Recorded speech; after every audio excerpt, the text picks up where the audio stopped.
Rays of Emerald is the title of a story by Zeke Kralin, who lives in a little apartment in San Francisco, and listens to my show over the web when he can get adequate web access, because he's got a little antenna for his router in the window, and downstairs and across the street there's a coffee shop that has Wi-Fi, and that's how he gets web access. So sometimes it doesn't work. Rays of Emerald, Zeke Kralin writes, another true tale from the Castro. Eat your heart out, Armistead. Since Larkin's incredible scenario of June 11, the last time our auras clashed, I've been carrying around a folded printout of my email to Twin Peaks Tavern asking them to welcome him back. See my blog entry previous to this called Hug of the Century, linked above. The email is at the very end. It's a great letter and optimizes the odds in Larkin's favor, though since I am convinced this is a joke being played upon me by many members of the Castro scene, Twin Peaks will soon have him back anyways, with moi, the most welcome guest of all. I do suspect they've already made copies of my email and are passing it around the bar, having a good guffaw, as they no doubt did with my postcard flurry 2 years back, and I'm sure Larkin is there too, tickled pink or whatever color a reptilian starship commander's scales turn to when he's highly amused. By now you've concluded that I'm pissing in my pants, eager to get that copy of the email to Larkin ASAP, even though I haven't spoken such in this missive you're now reading. Until this, my fifth sentence.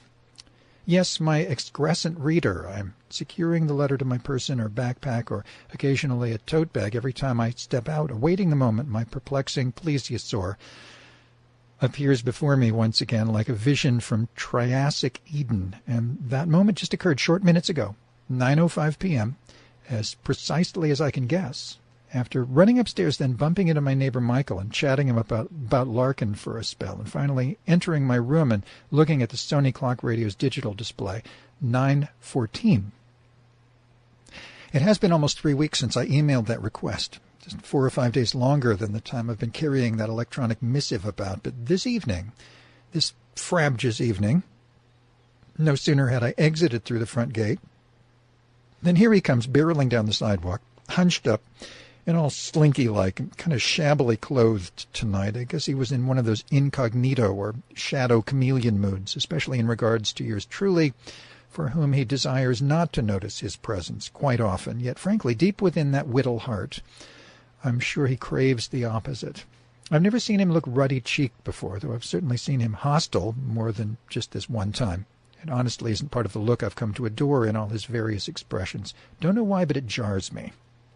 So there he was, looming large in my reality, then passing by as swiftly as possible, though the partying throngs scattered about as they lingered between bars and clubs made for a slow passage. I was momentarily stunned by his ghostly tentacles, like some deceased cephalopod come to haunt me, but I was by now immune to his venomous discharge. Thus I speedily recovered, with more than enough split seconds to call loudly from behind, "That was quite a spectacular roasting you gave me the other night." Sucking in my breath to exhale the second part like a demon exorcised, I embellished, "You deserve an Oscar." Larkin had barely progressed more than 20 feet beyond where I first sighted him. The clots of revelers were that thick. Yet with hindsight, I can't help but believe he intentionally slowed down to grant me just enough time to blurt out my prepared bon mot before drifting beyond my orbit. I still had yet to hand him the copy of my papal dispensation, and he was about to cross 16th Street. I managed to encroach amid the dense throng another few steps, then bellow these words toward Larkin, who now stood balancing his feet on the curb, eager to distance himself as soon as the light changed, or perhaps waiting patiently for me to speak my final lines. "Hey, I got a gift for you. It's a printout of the email I sent to—" It was a brief scene he had scripted this time around, and my dialogue a mere 5 sentences. In fact, I was the only character with any spoken words at all, if you don't count the outdoor revelers whose voices were blurred background ambience. Anyway, I knelt down halfway to retrieve the baggy sealed envelope from my tote bag, while I arched my neck upward to project my voice over and beyond the fluctuating wall of flesh. "I sent to Twin Peaks Tavern." I stopped, realizing that the light had just turned green, and the crowd was now surging forward along with Larkin. So I quickly stood erect once more, this time with the exculpatory missive in hand, waving it at a receding Larkin who refused to glance back. I boomed forcefully above the din of traffic and laughter, asking them to welcome you back. By now Larkin was more than halfway across to Noe Street, and I had barely progressed another yard. But my lungs are strong. My words carry far. And surely he heard, "I hope it works." I stood watching as he reached the corner where Noe, 16th and Market intersect on the northwest point, expecting him to vanish in another moment. Suddenly he paused, turned around to look directly back to where I was standing by the bus shelter, still waving. I smiled with unbridled joy while he stared back, either poker-faced or peeved. It was too far to tell, though his button eyes ran a straight target to my own. Just as suddenly, after maybe 3 seconds of unabashed glaring, he turned away and took several steps before, guess what? He took an about-face and ogled me again. Is ogle the right word here? I sure hope so. Though he still was not too distant to hear me speak, if I belted out my words like a platoon sergeant, I simply waved once more and smiled. Finally he turned away and disappeared around the corner, and I rushed home to write it all down. That's when I bumped into my neighbor Michael on the carpeted stairway. For your information, my drupacious reader, I write down every encounter with Larkin as a matter of record, for his spirit is momentous, as is our association, at least in my universe. Everything's an adventure of the highest order, with my brassy brachiosaurus, and I just can't keep my quill resting in the well, thanks to his inspiration. Imagine having someone in your life who always makes you feel like the luckiest sentient being in all possible universes. I rest my case. Michael! I just saw Larkin. Standing mid-stairs, Michael turned back toward me and grinned, waiting for me to share new information that he could take to Starship Central next time they beam him up, which is in a day or two, so really, really soon. So I emit data. That is, I blabber on. Larkin did this, and I did that, and then I did this, and Larkin didn't do that, and then he did both this and that simultaneously, so I was stuck holding the old maid card as usual, because I, in non-response, did neither this nor that. I did other. What else could I do? Though I took all of several minutes just to tell Michael what it took me only those 2 sentences above to write down, and he had to go to work. Even though I had him in stitches, well, at least I kick-started his night with a burst of sunshine and positivity in my own weird, gay, gothic, cyberpunk sci-fi way. I finally ascended to the hovel. That's what I lovingly call my SRO. This SRO I've been living in since January 1st, 1983. Hovel instead of home. And the first thing I do is check the time, 9:14. And I seat myself before my Lenovo 100S notebook, which found a new home barely 2 months back, perched upon my octagonal cabinet. It's maybe 25, 26, 27 inches high, with just enough room atop to include a mouse and a dinner plate or bowl.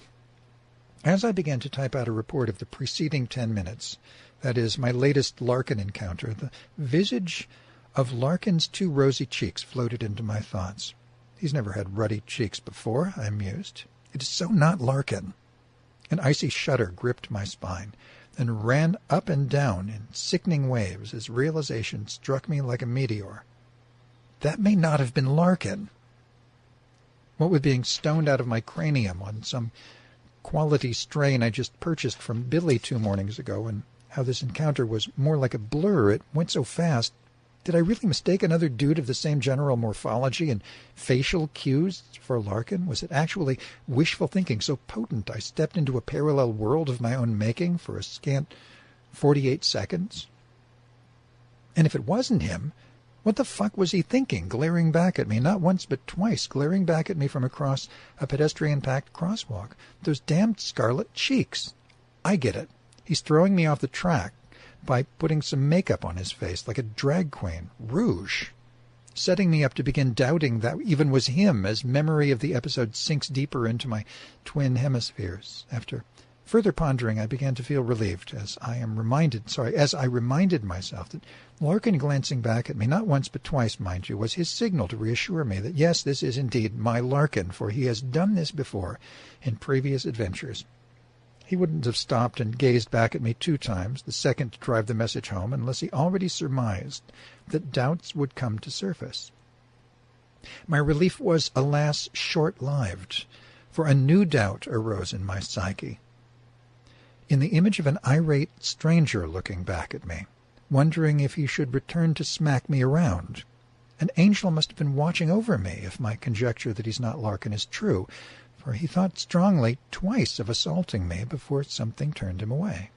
Perhaps it's all Larkin, for his shamanic sorcery is stupendously powerful and infinitely clever, surely more than up to the challenge of shifting his appearance in subtle ways and controlling his behavior in a certain manner as to make me think of the stranger theory in the first place. I'd know his voice anywhere, which makes it crystal clear as to why he didn't utter so much as a syllable, yet a stranger probably would. So this is a second clue that this rogue is indeed Mr. Kelsey. Then again, on the other hand, thus I'm stuck in some sort of temporal purgatory, still wondering if that really was he who lights my path with rays of emerald or not.